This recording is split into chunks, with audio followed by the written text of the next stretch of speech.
So, assuming that I've talked to you about your pain and that kind of thing, one of the things that would really interest me is your activity levels and what you're doing and the different elements to that. So, do you do any sports at the moment or anything like that? I'm not very sporty. No? Okay. Any sort of walking or anything like that at all? No, not unless it's 2 lessons at school. Okay, okay. And any other hobbies or activities you enjoy doing? No. No? No, not sporty at all. So what does a typical day look like for you? What would you do? I'd just go to school, then Okay. come home, probably Okay. have a nap, Okay. and then have dinner and then go to bed. Okay, all right, all right. So what I'm trying to do is build a picture of what your life looked like and that kind of thing. So in your case, you're going to school, but is that sat down? Or are you moving around in lessons? What does that look like? 2 out of 3 are sat down, and then I'm not really sat down and moving about. Okay. So. And are you moving around a lot? Yeah. Are you picking things up? What does that look like? Yeah, like when I'm doing my projects, 'cause I do like fashion, so I'll be making like dresses and stuff. So I'm not usually sat down. Are you sort of holding positions for a period of time? Yeah, like taking pictures of it. So I'm having to hold the materials and. Okay, and what sort of materials would you be holding? Forgive my ignorance. No, Is it that's like... okay. Like different fabrics, like silk, cottons, all different fabrics.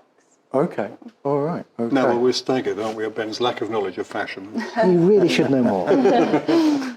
So, when you're cutting the fabric and doing that kind of thing, are there any kind of positions that you have to hold, or are you working with a bench? What does that look like? It's not really anything like cool. It's just however it's easier.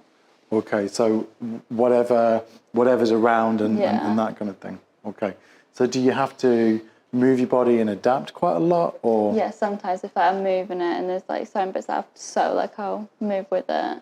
Okay, all right. So what I'm doing is probably something that we all do, which is delve into the patient's background and explore what sort of positions they might be holding and things like that. The reason why I would ask around activity and sports and that kind of thing is particularly we want to explore, are they doing what we call aerobic exercise, or are they doing anaerobic exercise? Are they doing lots of proprioceptive movement and that kind of thing? And this is one of the points in the article that I raised, is that often when we give exercises, they may focus on one element, so maybe strength, or maybe there may be an aerobic element, so getting a patient to walk with back pain or something can be seen as good.